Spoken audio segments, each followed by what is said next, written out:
This evening, I would like to welcome Dr. Minke Witteveen and Wilfred Schivel to guide us through, guide us perhaps the appropriate word here, to thinking about the boat-based whale watching industry in South Africa, the pros and the cons, the social and the ecological impacts of the industry. Dr. Minke Witteveen is a postdoctoral researcher at Nelson Mandela University, and you will see through this presentation that she's really delved deep into this issue and that she cares deeply about it. Wilfred is a very, very well known in the area of the overstrand for his pioneering work in the whale watching industry, and also not only the whale watching industry, but it's making it a conservation industry. Please go to the website of the Dyer Island Conservation Trust, and you will see all the different conservation industries or conservation efforts that are funded and initiated by Wilfred and his team. So without any further ado, I am going to stop sharing now and give the screen over to Minke. Good evening, everybody. So as Johan mentioned, my name is Minke. I'm a postdoc with NMU, and I'm just going to touch on, firstly, we'll just chat about the history of boat-based whale watching in South Africa, and then I'll dive into some of the results of my PhD. So boat-based whale watching in South Africa was formalized by government in 1998, and it was modeled off New Zealand's regulations. And when it was set up, it was globally perceived as one of the most sustainable industries of its kind. And South Africa still has some of the strictest regulations, though these are not well enforced. You need a government-issued permit to even advertise boat-based whale watching as well as conduct it. And the industry is growing. It's grown from 20 available permits back in 1998 to the last permitting round in 2017. There were 40 permits available, but I'll chat a bit about that now. But firstly, what are the drivers of growth within boat-based whale watching in South Africa? So the one is Operation Phakisa, which has really pushed the blue economy and unlocking the economic potential of our oceans. And then the second is government. So I have put the DEA, the Department of Environmental Affairs. I know that has changed to Department of Forestry, Fisheries and Environment, but the policy that was written on boat-based whale watching was done before the name shift, which is why I've still got a DEA there. But essentially, government is also dedicated to sustainably growing boat-based whale watching tourism. So the South African coastline is divided up into various areas where you've got some areas that are totally closed to whale watching, and this could be that they're sensitive ecological areas, they're marine protected areas. The coastline is maybe not conducive to having a whale watching permit in the area. And then there are set areas that are allocated 1, 2, 3 permits, which are applied for. So just to have a look at the growth, as I mentioned in the first permitting round in 1998, there were 20 designated areas, and each area had a single permit available, and those were valid for 3 years. Of those, 15 were awarded. Most recently, in 2017, the government opened up the call for applications. There were 28 designated areas along the coastline, and some of those had multiple permits available per area, and those were valid for 10 years.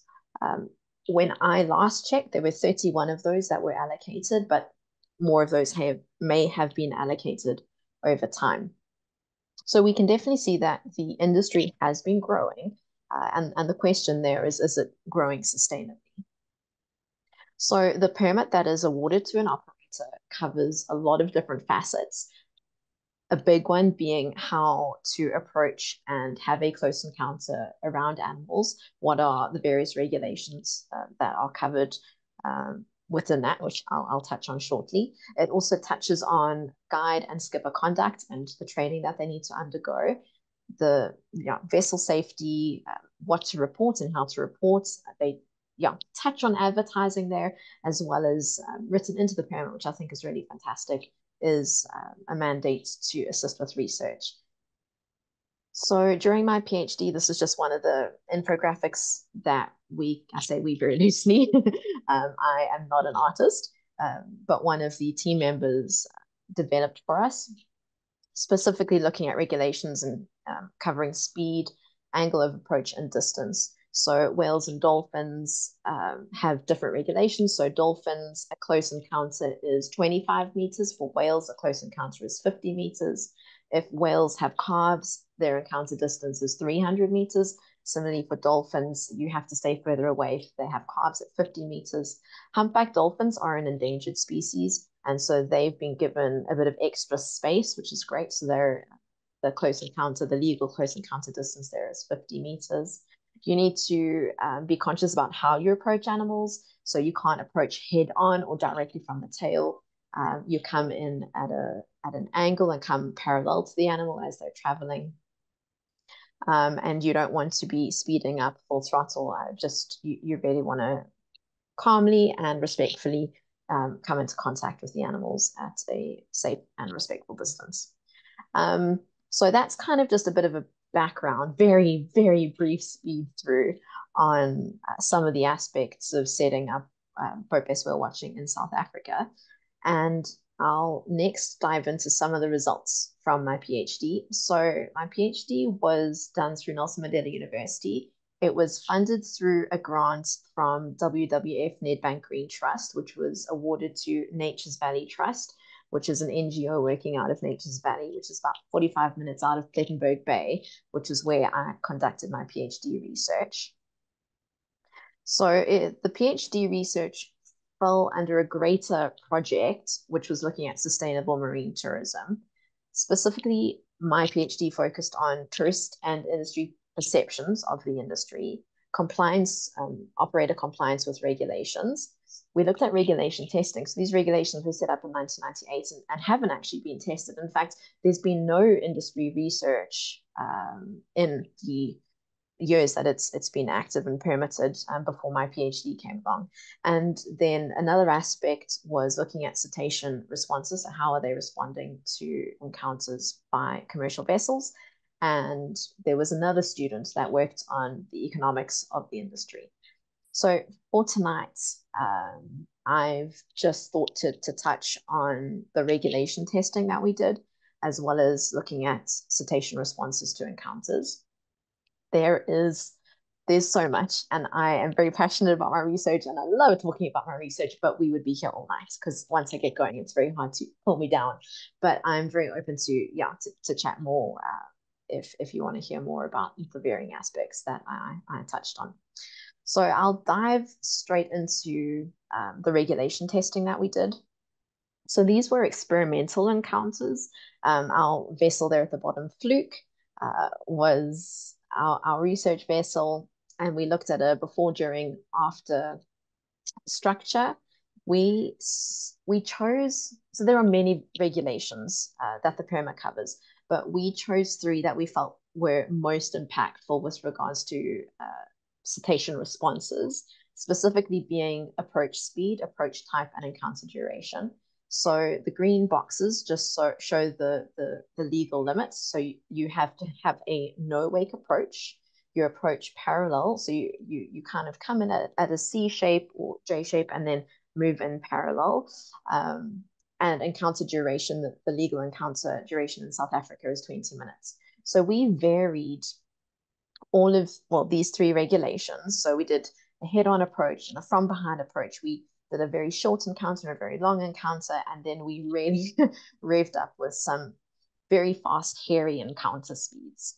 And that gave us 27 different experimental encounters that we wanted to undertake. And there you can see some of the behavioral variables that we looked at with each of the species. So we spent a lot of time at sea, which I'm really missing now. 86 launches, 406 hours at sea.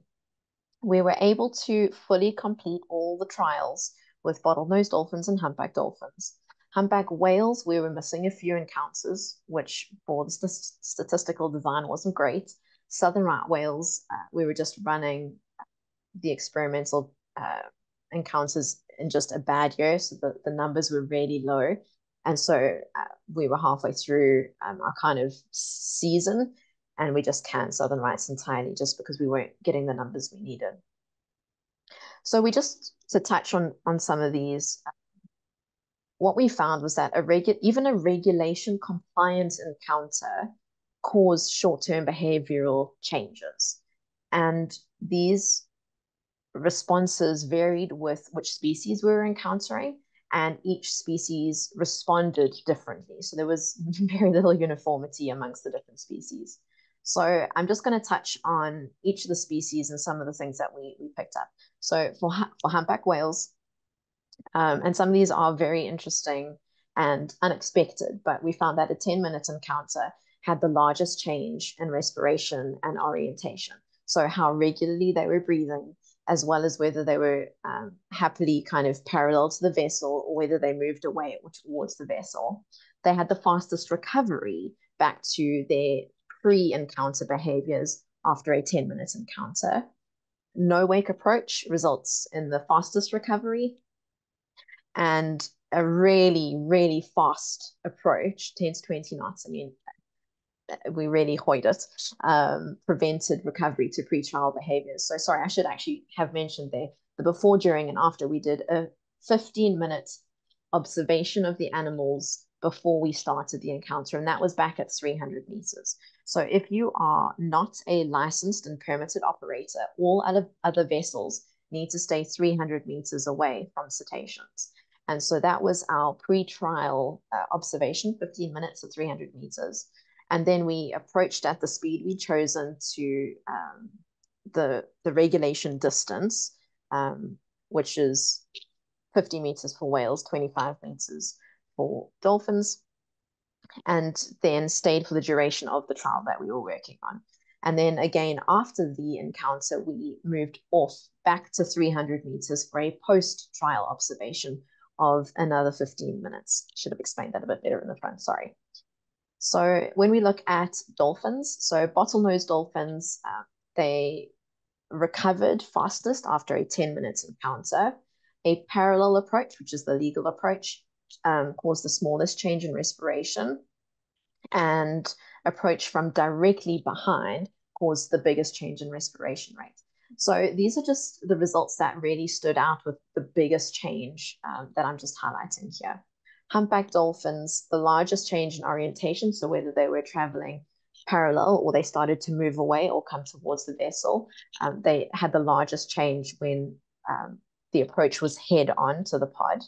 And the longest recovery time was due to approaches from behind. Both the head on and from behind approaches are illegal under permit conditions.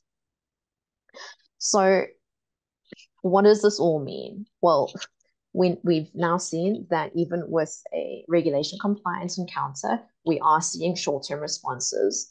And the caveat there is we actually don't know what the long-term consequences are of these kinds of encounters. So they're changing their behaviors, they're changing their movement, but so what? We're not sure whether this is having any sort of long-term impact on population, on reproduction, on health. So we were just looking at behavior and movement. And while we can see that there are changes, we're not too sure of the bigger picture of what that really means to the population. So we need to take all these results with a pinch of salt.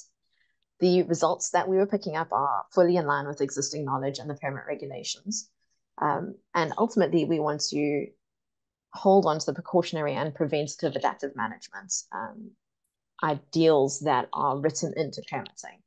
We would love to see species-specific regulations. So at the moment, South African regulations are kind of grouped into whales and dolphins, except for the humpback dolphins, which are endangered. We really would like to see some permit reformatting and improvement. The permits, they touch on multiple regulations in a single regulation. They're double written in some areas. So to really get a good flow and very clear outline of permit regulations. And ideally, we'd like to see a halted industry growth. And until we can really conclusively say that the short-term behavioral and movement responses that we're seeing are not impacting on the pods, on the populations long-term, we really want to be precautious about how things are growing. So that was the experimental side of it. And now I'll just touch on the observations of how permitted vessels impacted cetaceans. For this, we were land-bound. We spent over 1,000 hours on land watching animals. We used what's known as a theodolite, and that's traditionally a land surveyor's tool. And we had a lot of questions. A few land surveyors coming up and telling us we're using it wrong. But the theodolite or electronic total station has been adapted to cetacean research for many, many years, and really provided incredibly valuable data.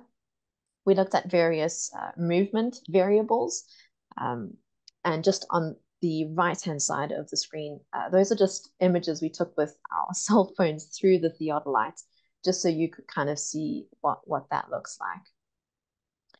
And then we also looked at behavioral variables as well. Behavioral states in cetacean research, there's 5 behavioral states that are mutually exclusive. And so the behavior of the animal was allocated into one of those groups. We looked at cohesion, direction, and speed. So just looking at, sorry, I'm really whizzing through a lot of this, but kind of broad stroke results. I did want to mention here for any students, make friends with R. If you are an undergrad or moving into postgrad, R is incredibly challenging and intimidating. And if you're planning on moving forward with your academic career, it is going to walk that journey with you. So I thought I would just throw that little piece of advice in. R is going to be your friend for many years. And a lot of these stats were well complicated and took me many moons to wrap my head around. And if anyone wants to chat stats, we can do so later. But yeah, just thought I'd throw that in. So just looking at some of the results, green tick means no significant change. Red cross means that there was a significant change in the presence of a boat vessel or watching vessel. This is not overlapped with compliance. So we haven't kind of teased out the impact of commercial vessel while following regulations or while breaching regulations. This was everything pulled together. And also I just wanted to mention there that significant change is obvious, but if there's no significant change, it doesn't mean that there was no change. It wasn't obvious enough to be picked up by the statistical program as being significant. So you can just see that there are some behavioral changes by bottlenose dolphins. Common dolphins are totally crossed out there. The sample size was really low, and common dolphins are found much further away from shore than the bottlenose dolphins and the humpback dolphins that we were studying. They're more inshore species. And so a lot of the interactions we weren't getting good enough data on to be included here. And with theodolite tracking the movement variables, yeah, full roundhouse there, no significant changes detected. Looking at the whale species, there are some bits coming up, state budgets. So how long whales stayed in a certain behavioral state. There were significant changes there in when boats were encountered, and just swim speed for humpback whales in an encounter that was significantly changed. So again, kind of concluding that whip through of overview results, cetaceans do exhibit short-term responses to boat vessel or watching vessels. And again, I need to stress that we don't know how this is impacting populations in the long run. In Plettenberg Bay, we have noticed a decrease in bottlenose dolphins and the number of bottlenose dolphins and humpback dolphins. But there are such a myriad of pressures in the ocean environment, and it will be incredibly difficult to really pinpoint the driver of those population decreases. And so we really need to be interpreting these results very carefully. So while we are noticing changes, it does appear overall to have a minimal impact on behaviors. We are concerned about industry growth, that it will change the level of impact that these animals are experiencing. At the moment, there are 2 operators. They're looking at putting in a third, and that's really going to change the dynamic of the pressure on the same populations, the same pods moving through the area. Again, we just need to be precautious and use adaptive management to ensure that we're doing the best for the species to minimize any impacts. We'd love species-specific regulations to be written in. The other thought is looking at spatial and temporal closures. We know which behaviors are sensitive, specifically feeding and socializing behaviors can be very sensitive to impacts by or to the presence of vessels.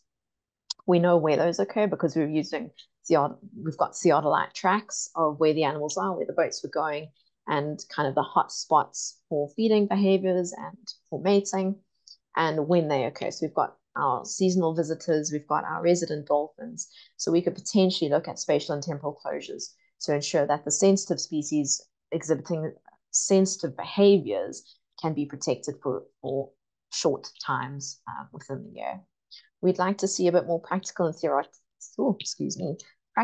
theoretical industry training, and ultimately, as I mentioned before, halted industry growth. So that was a whip through of some aspects of my PhD. It was a massive undertaking by a very large number of people. I mean, I get to sit here and talk about the cool work that we did, but really there was a massive team that was helping me and standing with me. And all that research was conducted under governmental and university permits and ethics. And I can provide you with any extra details you may be looking into. So I just thought I'd kind of, while I've spoken primarily about the animal side of things, maybe broaden the picture again and look at pros and cons of boat-based whale watching kind of globally. And the main driver that existed right when boat-based whale watching started was that it is a non-extractive and sublethal activity. When you compare that to commercial whaling, there are it's really been well documented, the psychological, educational, and emotional benefits to tourists. I mean, I was a guide for a few years, and we've just had tourists deeply touched by seeing whales and having a close encounter with whales. I mean, they're charismatic megafauna, and it's kind of well documented, that emotional connection between people and dolphins and whales. Through whale watching encounters, you really are hoping to grow pro-conservation behaviors, that people will kind of feel a connection and go home and start changing their behaviors to better conserve and minimize their environmental impact. I mean, boat-based whale watching is a tourist activity. It brings tourist expenditures into small coastal towns. We can then from there look at expanded infrastructure, bed and breakfast, restaurants, other tourist activities. So it really can be a lifeblood of small coastal towns, employment opportunities coming from there. And obviously, me standing here, I did a lot of research off commercial boat-based whale watching vessels. And it's an incredibly valuable platform for research, and also can grow funds for research. So there's a lot of amazing things that do come out of boat-based whale watching. There are the concerns of noise and chemical pollution, temporary or permanent habitat displacement, which has been documented, behavior and movement changes, which I have noticed. But again, whether that develops into long-term changes in abundance, which is really where people want to start operating, is what is it doing to the population? We haven't looked into that, but that has been documented in other areas of the world. And unfortunately, collisions of boat-based whale watching vessels with the animals they're watching. And then just a few things with regards to I would have touched on most of these already, but just improvement for the industry as a whole, potentially insufficient training. Guides have a captive audience. To be fair, I have been told as a guide that please stop talking, I'm not listening to you. So there is that. But most of the time you have a captive audience who want to learn and want to know about the animals. And I think as guides, we are not adequately prepared to connect at a more emotional level to really inspire pro-conservation behaviors within tourists. Skippers as well, I think, need to be a bit more sensitive to the ocean environment and cetaceans, as well as conscious about tourists who potentially are not out on small boats. Some of the boats that do go out are smaller than the yachts that they may envision, and safety is a big concern for some tourists. I'd like to see some redesigned website advertising. So we need to manage tourist expectations. If the advertising is breaches and getting really close to whales, the expectation of tourists is breaching and getting really close to whales.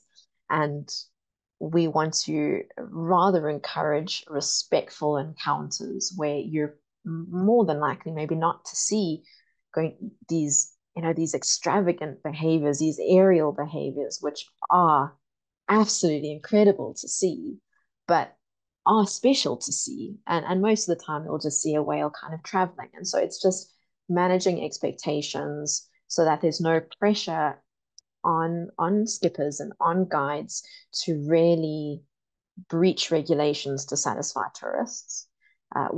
Industry growth following the precautionary principle. We are concerned about the growth and how that's going to impact populations, especially amongst all the other pressures and stresses in the ocean environment that these animals are experiencing. And then just a lack of enforcement and compliance and the consequences thereof. So I think that's me. Thank you. Thank you very much, Minke. I think I'm going to ask you a little bit later on behalf of the students who might be on first year level at the moment. Please tell us what these are. Oh, I'm sorry. Do you want me to run into that now? Yeah, go for it now. Sorry, I should have started with that. R is a statistical program, and some universities will teach other programs like SPSS, where your statistical analyses are run on drop-down menus. So you can kind of select as drop-down menus what statistical analyses you want to run. Whereas R is more of a coding language. So you code your analyses to run. And that's really lovely because it can be repeatable. It means you can really customize it to suit the types of data that you have. It's also free, which is a big benefit. So as you're changing jobs or universities, and you might not have a license for a program that you've been trained in, R is free, accessible, it's updating. People are writing scripts specifically for all sorts of really incredible things. But it is challenging. It can be really difficult to work with and really temperamental. I say temperamental. It is the coder that is temperamental and not the program. But it's going to put a student in just a really good stead.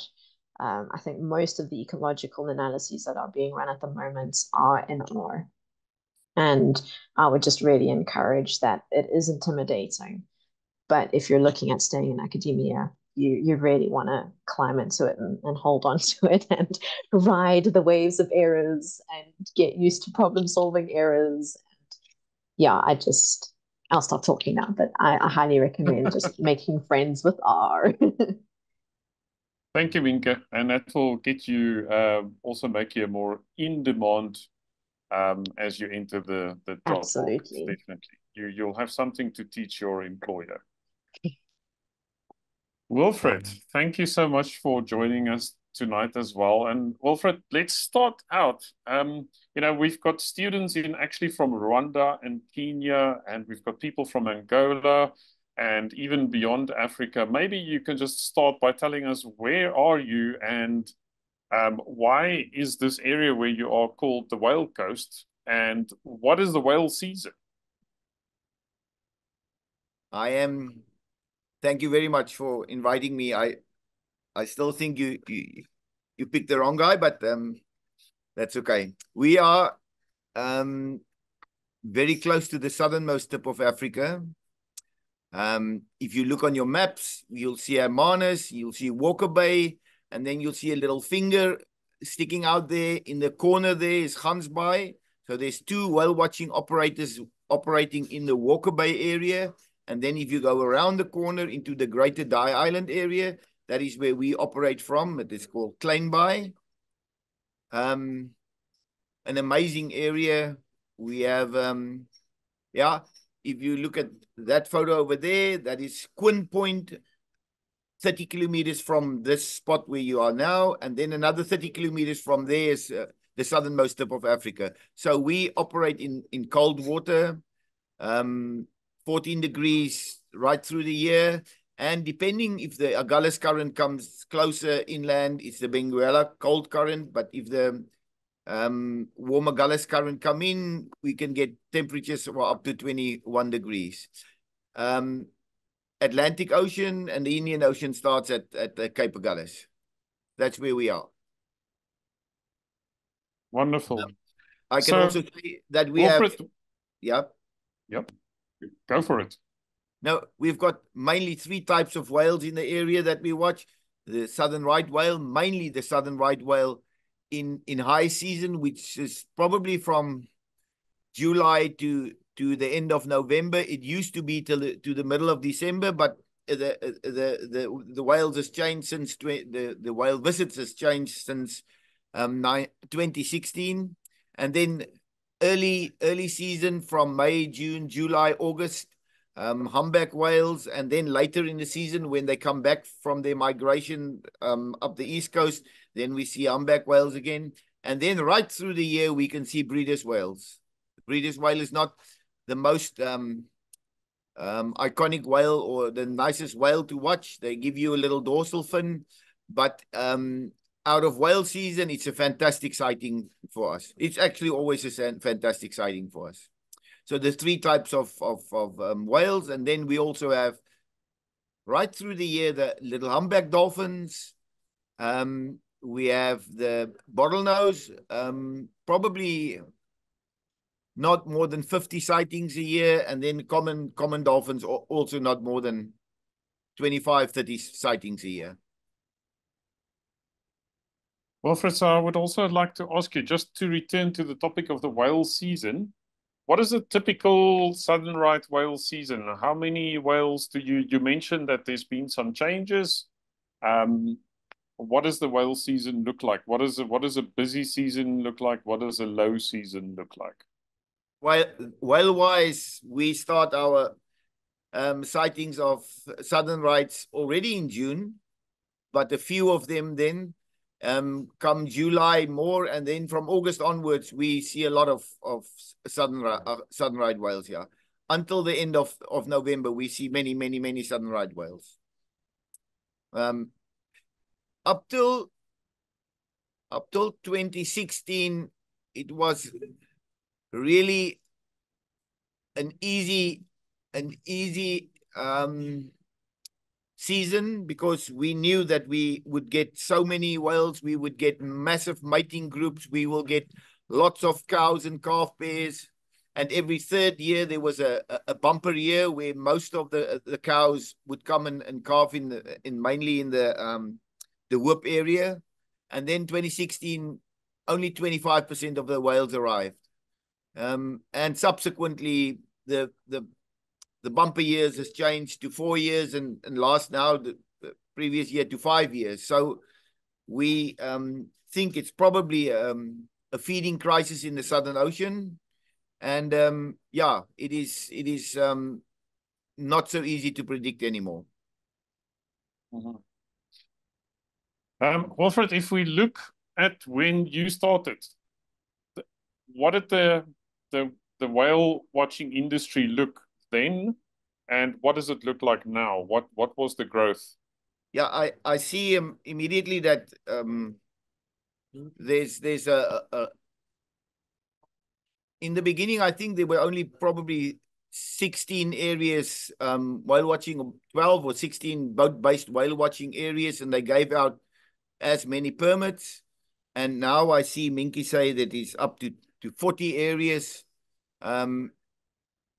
Unfortunately, our government don't even begin to understand where to give permits and what is the difference in a permit in Hermanus or a permit in up the west coast somewhere where there's 5 people living, or up on the wild coast, and there's no tourists, there's no infrastructure, there's no so the industry has not grown permit wise. The industry has grown by the original permit places taking out more passengers because of years and years of advertising and marketing. So as the industry grow, I don't think so. Number wise, in the people that they take out, but not as an industry. No, definitely not. So it's a misconception. It is a paper thing. We are growing. We have 40 areas where we do whale watching, and if you then go into it, so how many people do you take out? How often do you go out? How many this? How many that? How many that? And then the answers just go disappear. So. Okay. Generally speaking, if you look at this situation, are you concerned about the impact on whales, or are you excited about where the industry is going? With Dave sitting here now, just another thing that the government don't understand is the economy of whale watching. This is a seasonal business, and they used to give us a permit for 3 years, then 5 years, and now 10 years. So it's impossible to buy a super boat, have a building, have a team that works right through the year, and operate and pay everything back in 10 years. That is also a myth that it can be done. It is impossible. So hopefully with our new government and ministers, we will be able to address that on a solid platform. That is the one thing. Whale watching, I think it can... I don't think the whales will suddenly just stay away. There's so many places in the world where they've been doing whale watching for so long. It is there might be an impact. I think Minke touched on guides and skippers. I'm very worried about certain areas with the skippering of how you skipper the boat. We've got fantastic regulations, bad compliance, and I would really like... It's actually, even if a person is well trained and he doesn't care about the whales, it means nothing. If it would have been incredible if every skipper that goes to sea has got a passion for the whales and respect for the animal, then a lot of these rules and regulations can just fall away, because the skipper respects the animal, and he knows the distance that he must stay from the animal. He knows he cannot change his gears, his refs, his this, his that. All of these things come into play. Which animals to approach, which to leave alone, how long to stay with the animals. All of those things play an incredible role. Number of boats in areas. Again, there's very good regulations and ways that people in other countries also run their boats. How long can you stay? How often can you visit another boat and another boat, these animals? So, but I don't think they'll just stay away because of boat pressure. Not in South Africa. I've been to Husavik, Iceland. They've been running a boat-based whale watching business there. There's 25 boats going out. So the moment that I went to see there, I was really uncomfortable, because there were a few whales and there were just boats everywhere. And in many places in the world, there's no regulation on how many boats, which is actually quite sad. So in South Africa, it's still very nicely regulated. But in some places, they kill the whales by noise, by this, by that. But the whales don't have an option. They still have to go there. So if it's a feeding ground or a calving ground. So I often feel quite sorry for the whales. So, Wilfred, in the local context, we see images on the screen where the whales are quite close to the boats. Do you have specific concerns, certain situations where it's difficult to manage it, where the skipper, as you said, might need more experience? Do you feel the legislation is sufficient? And how do you compensate for those situations that you did not prepare for? No, the regulations is perfect. It is but we need to do a lot more whale training. If you have a good skipper, we have to do a lot more whale training, because we didn't tell the whales that they have to stay 50 meters away. And so they do come, if you treat them well, they do come quite close to the boat. Humpback whales and southern right whales is incredibly friendly animals. So if I say we must do whale training, it's just a joke. And Dave will know will know what I'm talking about. If you have a group of whales and you approach them right. Also, another thing is the whales get accustomed to the boat. Even if they move up from this town to that town to that town, if they've been treated well by other boats, they become a lot easier to approach boats. And whales approach boats constantly. They approach a boat. If then you just let your boat idle and let the whale do its thing. It is one of the most amazing things to have a 50-ton animal coming right up to the boat, stick his head out of the boat, look into the boat. You hear its breathe, you can feel the spray of its breath, you can smell the breath. That makes people cry, that makes people care. So I see that Minke's work mainly with humpback whales, and we work with many groups that's traveling because they pass this area. In many places in the world where humpbacks is where they're stationary, where they have their calves and whatever, they really friendly animals as well. But southern right whales, incredibly friendly. Dave Hurwitz will tell you they come right up to the boat if you treat them well. So you will see a lot of photos. People, I specifically in the beginning took boat whale, people whale, people whale, people whale, because that is what we do. We do whale watching. And unless you chase the whale, if you treat them bad, they will go off. But if you treat them well, quite often they will come right up to the boat. That is why you see that. And people sometimes stand on shore and they get really upset, but it is mostly because they are not well informed. Wilfred, if you refer to treating the whale bad, what do you mean by that?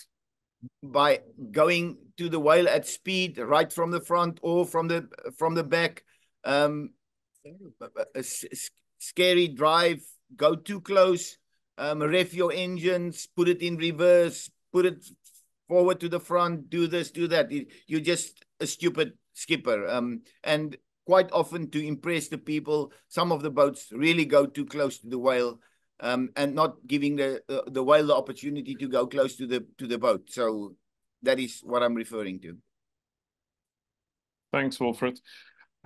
Wilfred, can you talk to us about the economic value of whales, specifically in the area where you are? I mean, you've got personal experience.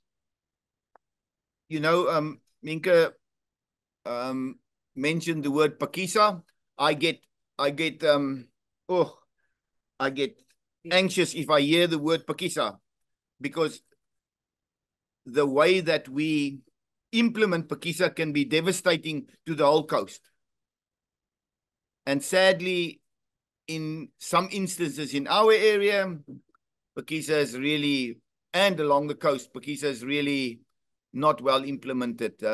Oceans economy is one thing, raping the coast, raping species, that is something completely different.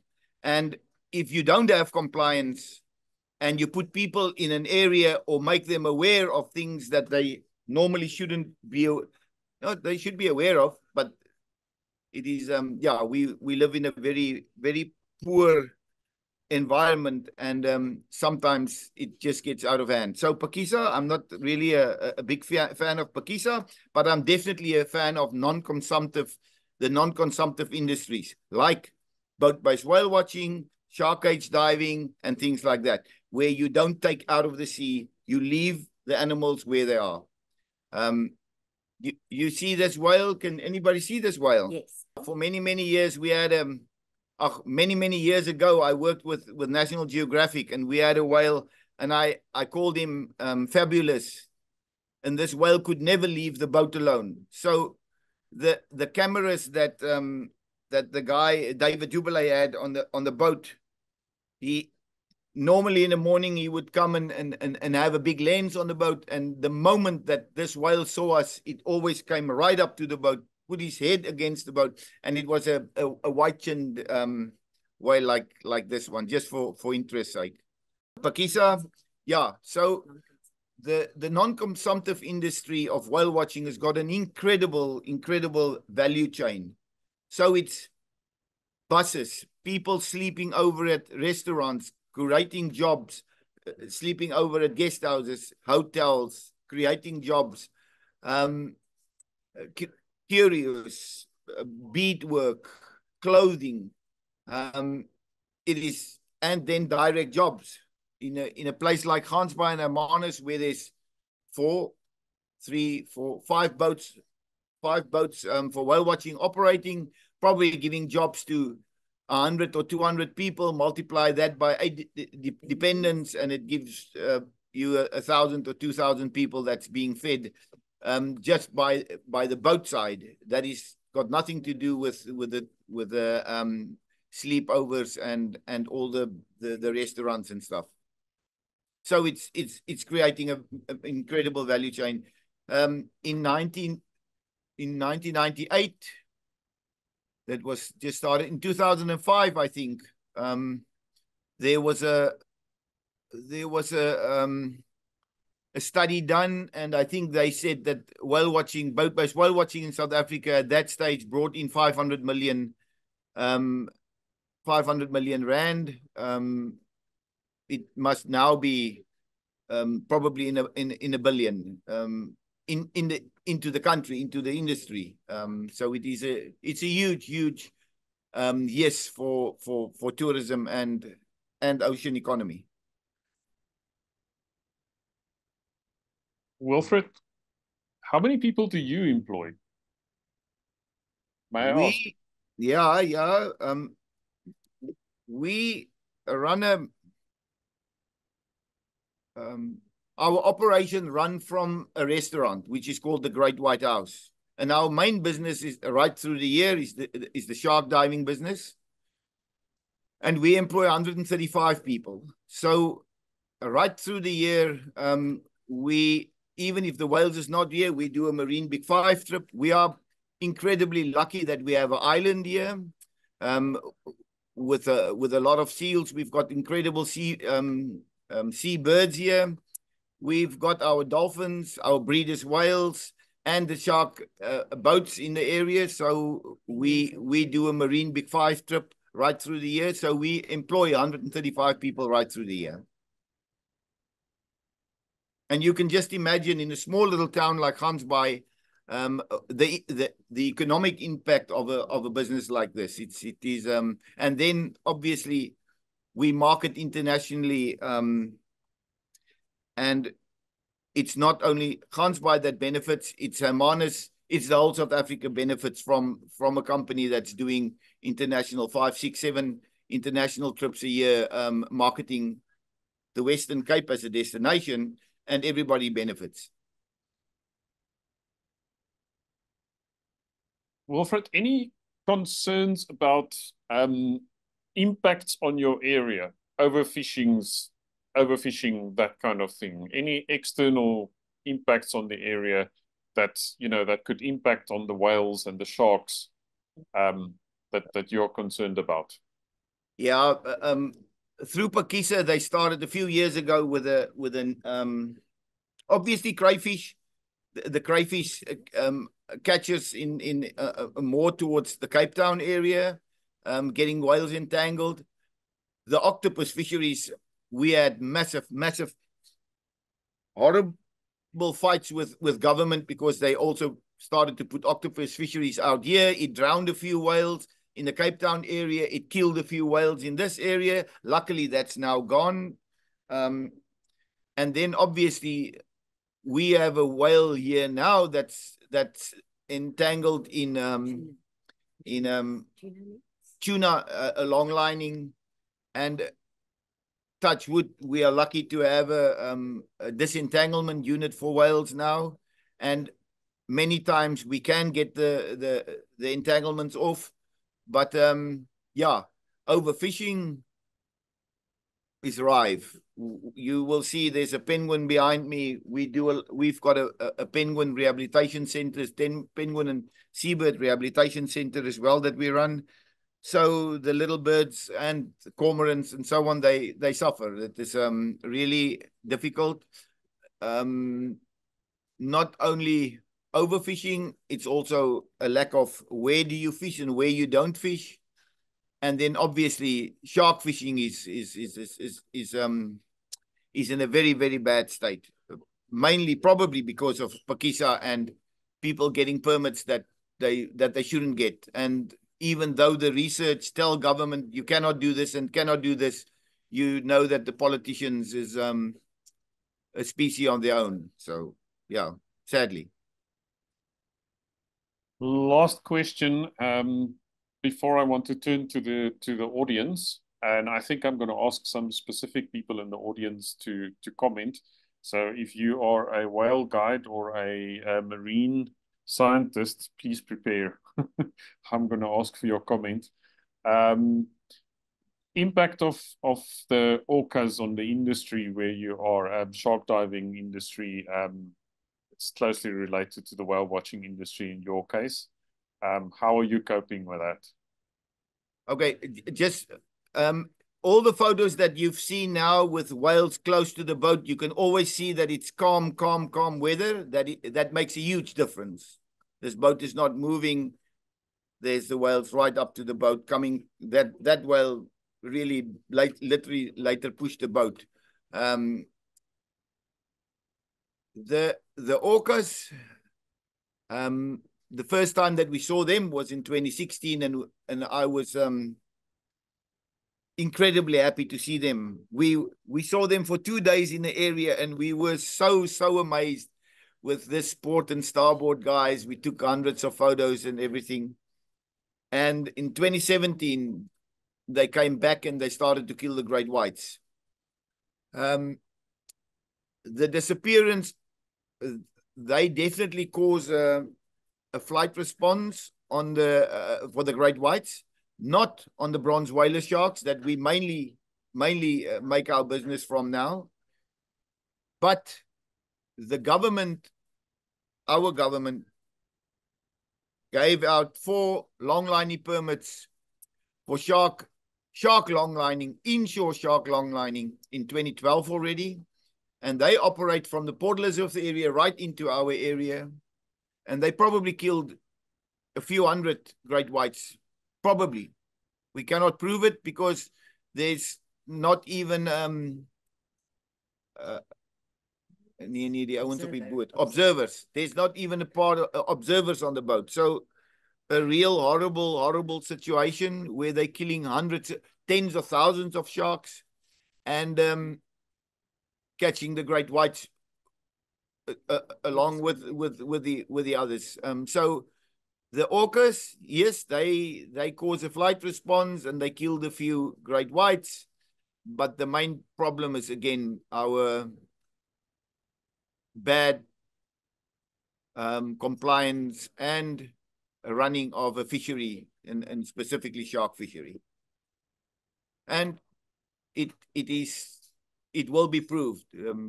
There's two two schools group of thinking, but we know what we know. Yeah. It is actually for us incredible to live in the communities, live with the people from the sea. And the opposite is somebody sitting in the office year in, year out, and doing the controls, but thinking that everybody out there is idiots. So really, really sad situation. Thank you very much, Wilfred. So I would like to open for questions for both Minke and Wilfred. So please feel free to type your questions in the chat or raise your virtual hand. We would love to hear from you.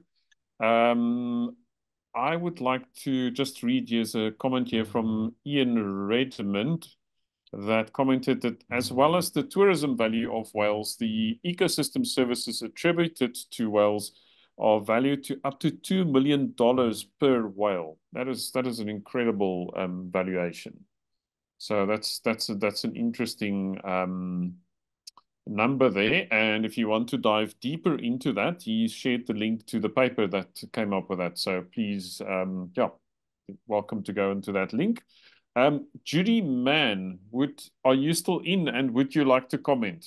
And I know Judy is an expert on marine protected areas, and Judy, just like generally anything that you would like to add to the conversation. Thanks, Johan. Thanks, Minke and Wilfred. Great to be here with you. Bruce is here too. This has been an interesting discussion, and I think that in the bigger picture of marine conservation and building awareness, the boat-based whale watching is an incredible contributor. And I think Minke expressed that very clearly in terms of benefits from a tourism point of view, from inspiring care. And in fact, we have a research project running right now with Wilfred and his team, where we're looking at the long-term impact of an experience on a boat watching whales, so that we can actually start to quantify these impacts and these positive impacts on the visitors. So I think that's an interesting aspect. Minke, I was interested to see you mentioned the fact that we need more guide training in how to inspire care and how to inspire environmentally responsible behavior amongst tourists. Absolutely, I fully agree with that. And I think that that's something that we can work on. One question I wanted to ask Minke was, have you looked at the impact of commercial industrial shipping on whales? Because I think that if we started to whale strikes, things like that, we're looking at a massive impact there. And I think that must be something that's put into that big picture. But yeah, thank you both for a really interesting discussion tonight. Thank you. Yeah, I don't have too much to add to that, but no, so we really my PhD was big enough. And so we just focus kind of on local impacts of boat-based whale watching and not necessarily, shipping and ship strikes. But yeah, I mean, in other areas of the world, that really is massive. I'm not too sure kind of close to our coastline, how big that impact is. But certainly, yeah, external to what I was looking at. But yes, absolutely. There's just a myriad of impacts on these species, especially the migratory species that, traverse different areas with different impacts.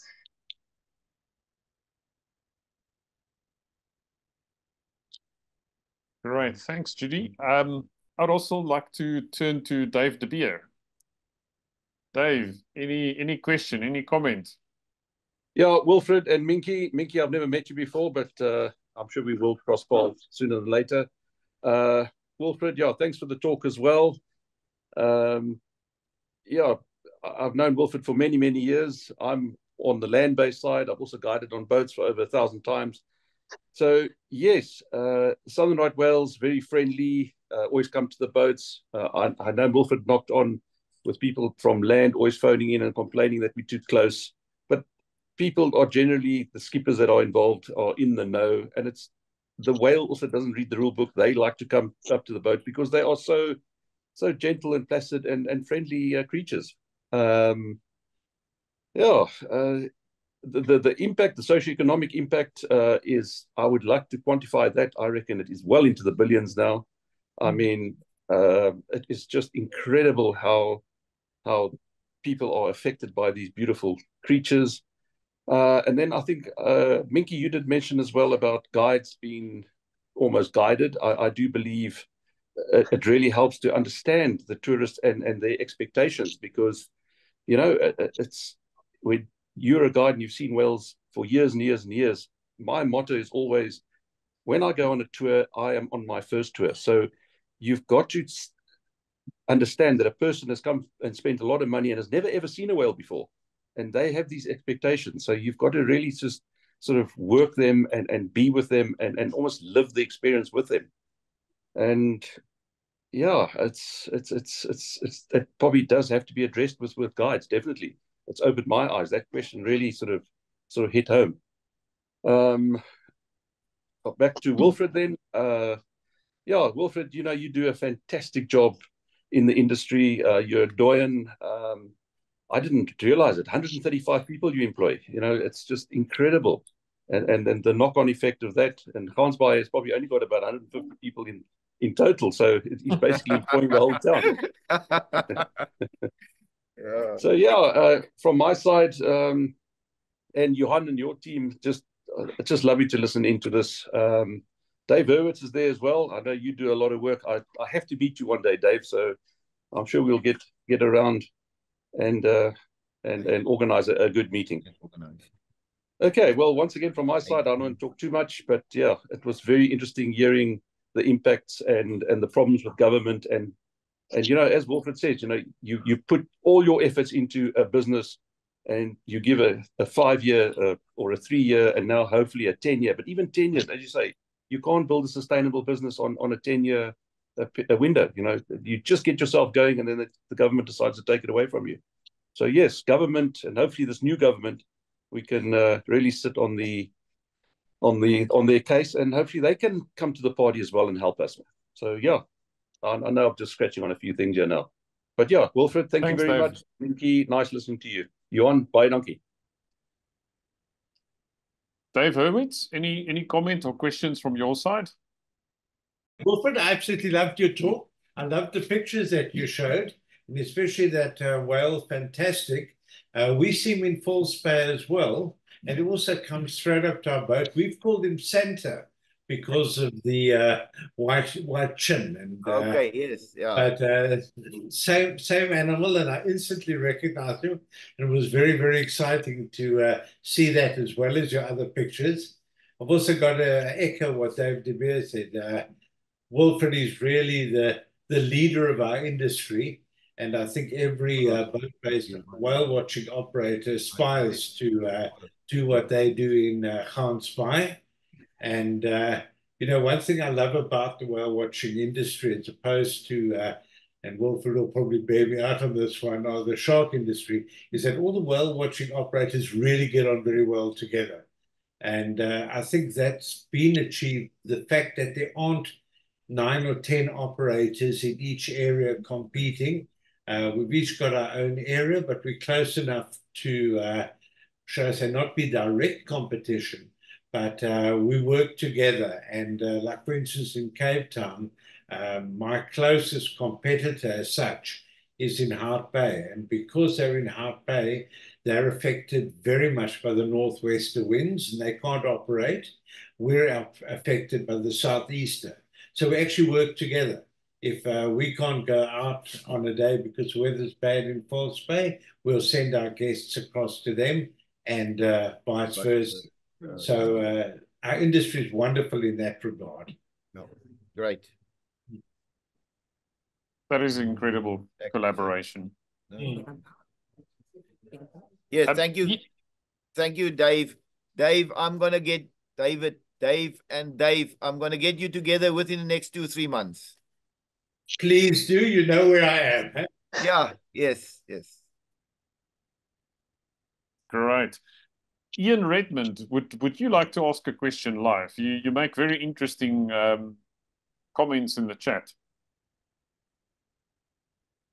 Thank you. Yeah, I've been fascinated by the presentations.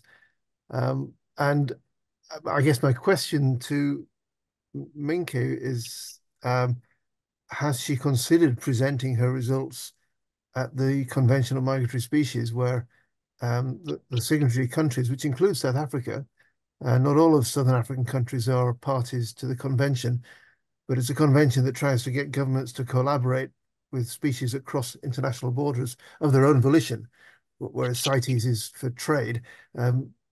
CMS is for those species that move of their own accord across international boundaries and require us to do joined up conservation across international fronts. So the results that you're getting would really feed well into the discussions at the CMS. We have a scientific council meeting in September in Bonn, but you could present remotely. You can see we could try and arrange that, because it's really interesting to get that objective analysis of what that interaction between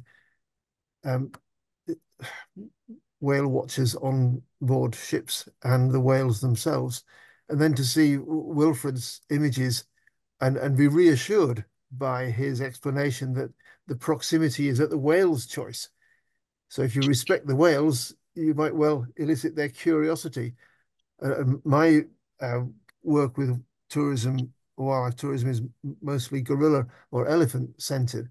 The same thing applies. If you respect the animals, they might come closer than the regulations, and it's hard to explain the regulations to the gorillas or the elephants. But it does result in the images which then get shared on social media. And I wonder if you ever ask people, well, actually, if you share this image, can you explain that it was the whale's choice?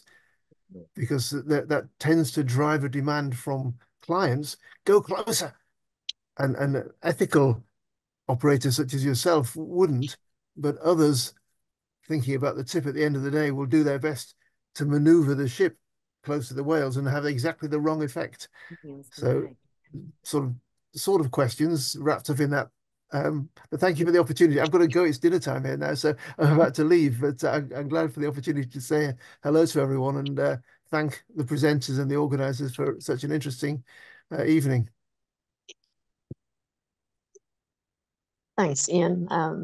Yeah, so I hadn't heard about the CMS, but I see you've dropped that link, so I'll go and have a look. Thank you. But I think, yeah, what you're saying is that kind of self-perpetuating cycle of you have a special encounter that gets published on whatever platform, social media, websites, which other people see and want to have that experience. So come out on the boat to have that experience, which is a special experience rather than the norm. Putting pressure on skippers and guides to reach regulations. It's really such a self-perpetuating cycle. And I think it is very important. So part of my PhD was looking at what are tourists' expectations. I mean, are they expecting, if you say before they even hit the water, how close do you want to get to whales? How long do you want to spend with whales in an encounter? What are your expectations? And how do those align with the permit regulations that we have in place? And ultimately, majority of the tourists do understand that once you explain regulations, they're totally on board because they don't want to have an impact. But I don't think many people understand what those impacts may be. And yeah, there's so many factors that need to be considered. And I think a big part is expectation management and how we advertise these encounters is going to go a long way into setting tourists up to really enjoy those special encounters when they occur, and understanding that seeing a whale just traveling in its natural environment, unhindered, unimpacted, is really the special encounter. And yeah, I'm just going to carry on going around in circles, but there's so many facets to ensuring that you've got a successful business, which is financially successful and can do what Wilfred's doing, is employing this incredible number of people, which is, as you say, just the value chain is massive. But to have a good business, you need satisfied customers, and satisfied customers sometimes want what is not ecologically good. So yeah, it's a really cool industry and really cool relationships. It's just how we can work out a win-win situation. And in the regulations, it's totally written that whales control the encounter. And it is, if you're respectful and come alongside and you approach quietly and calmly, you can have whales really coming up to you. But I think there's far too many cowboys at sea who want to give the thrill of the ride and the thrill of the encounter, and just pushing regulations and pushing boundaries that you really don't want to see. Sorry, ramble done. Thank you, Minke. Minke, there is a question from Tavani. Yeah. And I might want to link the two of you for a full answer. Okay. Otherwise, the rest of the audience might not appreciate the long answer to this. But Tavani is from the Overstrand, loves the marine environment, completed her pre-grad in wildlife management, and she's about to start with her master's degree with a particular interest in marine sciences. And she wants to know, where is the best place to start learning? Or if you are trying to learn in your own time, is there a website one can get started on? Thank you both for a very interesting talk. I will need to double check, but there is a free online like webinar that you can log into and work through at your own pace. Right now, I can't remember what it's called. It will come to me later, but it's one of these free universities that you can sign up for. I'll have a quick Google, but yeah, there are some cool opportunities, and even YouTube has got some really simple stuff that you can just start, like how to import data, how to visualize data, how to manage data, all working in our platform. But I'll have a quick look for you. Fantastic. If there aren't any more questions or comments, I think we are going to... Minke, go for it. Sorry, no, I just I did notice somewhere further up in the comments about how to know whether operators are, which operators you should be going out with, how to know if they're permitted, and how to choose a responsible boat-based whale watching operator. So in South Africa, there's an association. Sandra Hardy, go for it. Okay. Yeah, I just thought I'd touch on it because I think it is quite a relevant question, is that how do you know? And the short answer is that it's very difficult to know, because there is a South African Boat-Based Whale Watching Association, which a lot of the operators are party to, and there should be a list there of the operators who are permitted by government, but I'm not too sure. I know that that's not being kept really well updated. I'm not too sure if the website is even working at the moment. And it's really hard to know because anyone can set up a website and anyone can say, we have a permit, but you don't really know. And unfortunately, as far as I understand it, trying to find on a governmental website the list of operators who have been given permits, it's a needle in a haystack situation. You've really got to have very specific keywords to find a proper list. So kind of, yeah, it's very hard to know who's permitted in South Africa.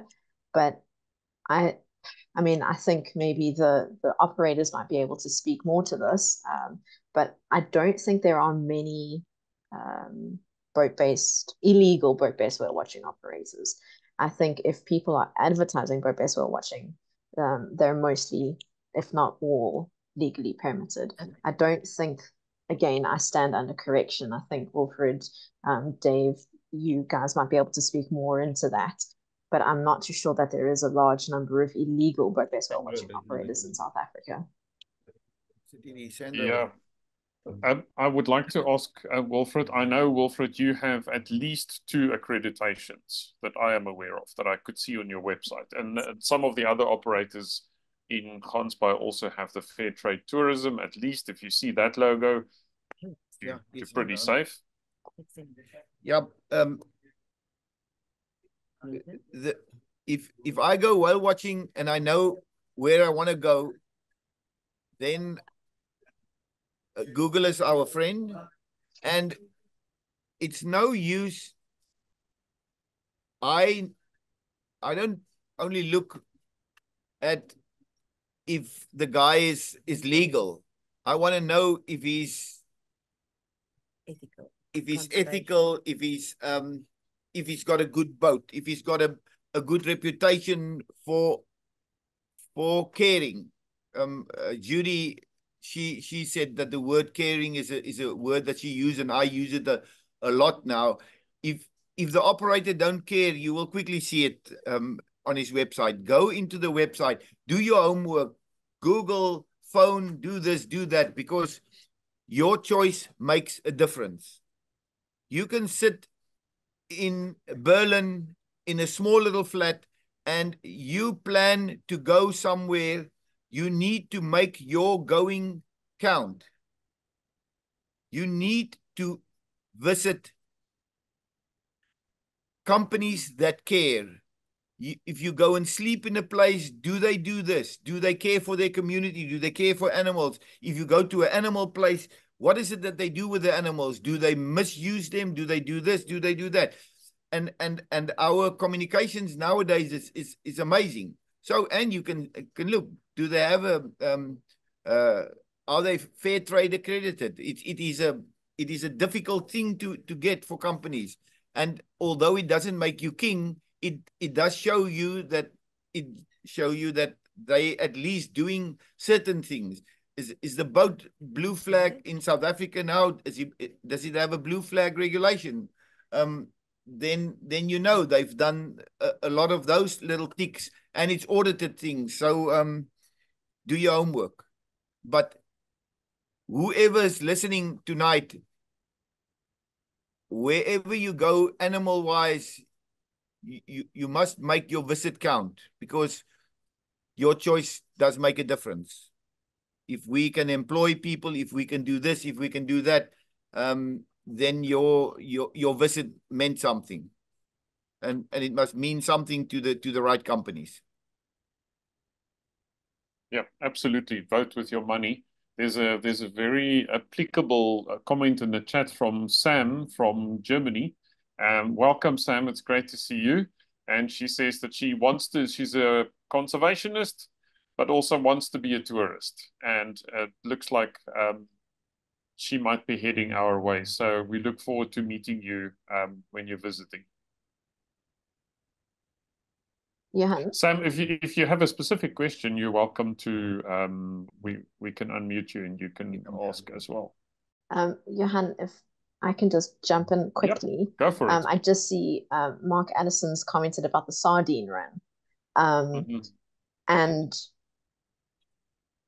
the sardine run is a very scary loophole that exists, because swimming with whales and dolphins, with cetaceans, is illegal in South Africa. It is not a permitted activity. But a lot of the dive companies get sardine run permits. So it is permitted, but the regulations, yeah, it's just, that is a very, it's very scary. It's very scary what happens on sardine run, which goes against a lot of the permit regulations that are in place for boat-based whale watching, for shark cage diving, for not swimming with cetaceans. So yeah, that I think is its own kettle of fish.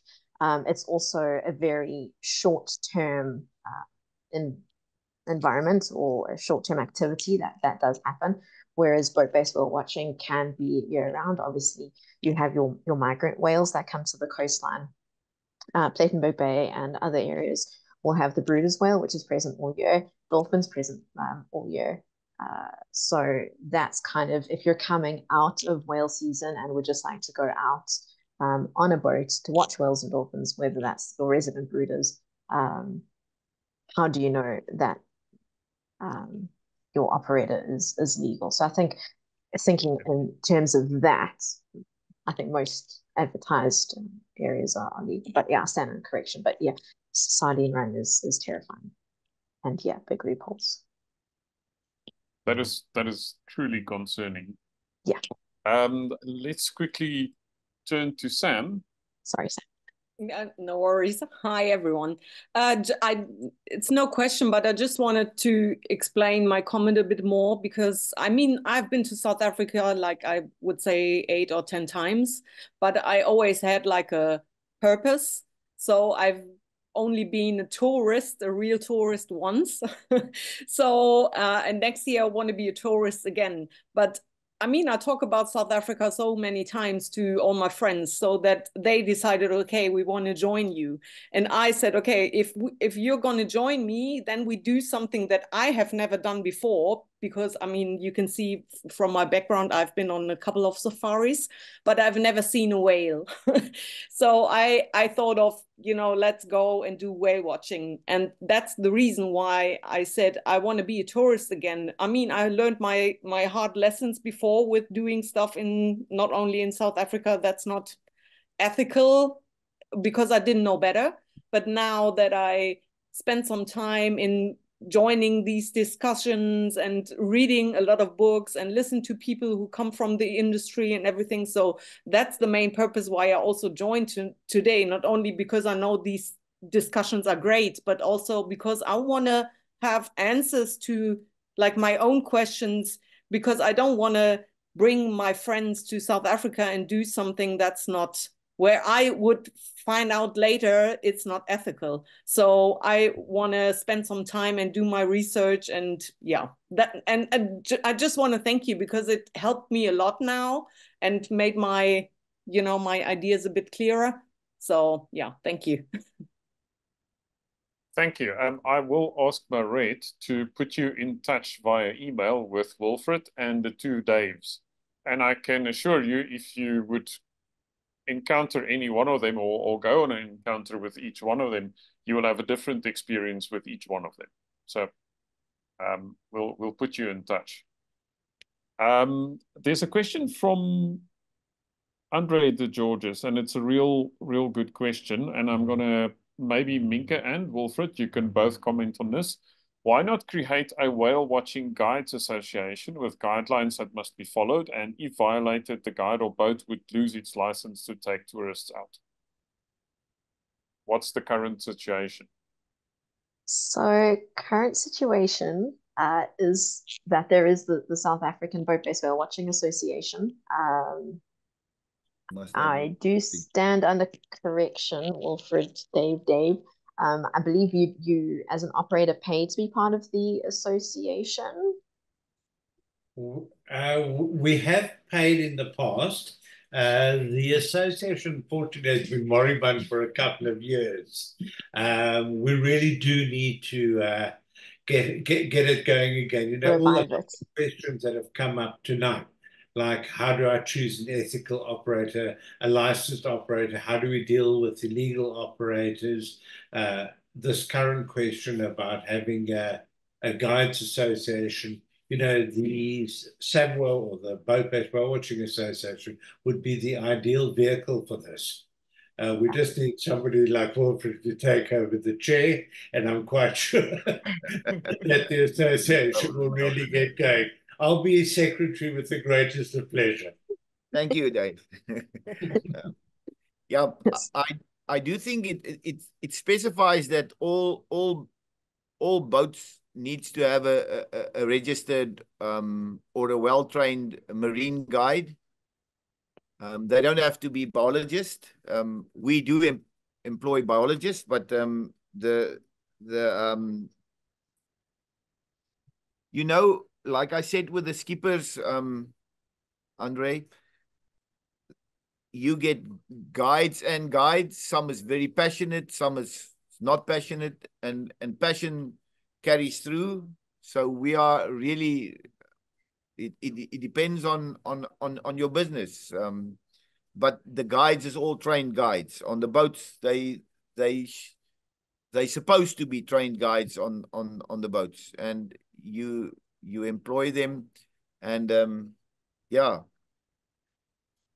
I don't, and we've got a boat-based whale watching association, as they say. So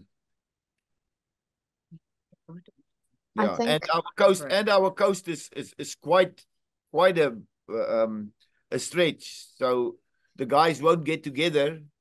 And they do have a. Yes. Yeah. So this won't be monitored. So it doesn't. Yeah. So, yeah, if so, I can. I don't know. jump in there. I think, yeah, as Wilfred's saying, is that the coastline is massive, the South African coastline. Like many governmental bodies, financing for enforcement and monitoring and compliance checks and visits and getting to know the operators. Comparatively, there's really not a large number of operators, and so, the DFFE and the whale watching guys at DFFE can really have personal relationships with operators and really get involved with people on a personal level and know operators' struggles and highs and lows. There's really such an opportunity to build an incredible community around boat-based whale watching. But there are flaws in the system. As far as violations, compliance can be low. Enforcement is entirely lacking. And as far as I'm aware, there's been, despite some concerning behavior that's been exhibited by operators, there have been no prosecutions. There's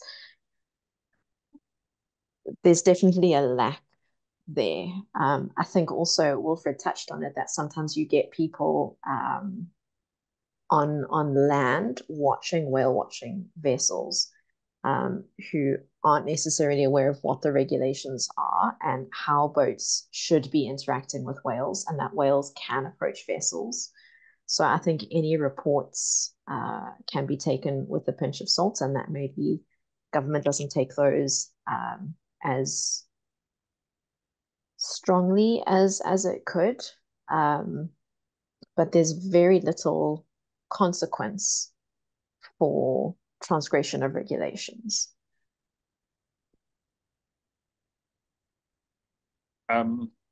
Any follow-up from anybody on that? If not, I think we've had Minke and we've had Wilfred for almost an hour and a half, and they've taken a lot of time this week to prepare for this. And they were both incredibly nervous about them not being the right people for this conversation. I think they were exactly the right people. And I thank all the rest of the whale community for joining us. We had a good pod this evening. It was a fantastic conversation, and we all learned a lot. So thank you very much, and please join us in 2 weeks' time for another edition of Unlocking Nature. Mm-hmm. Also, thank you to Christine, who's been technical assistant to Wilfred. Yes. Thank you very much. Thank much you very appreciated. much, Christine. Thank you. Yes. Thank you, everybody. Have a good evening. Thank you. Bye-bye. Cheers.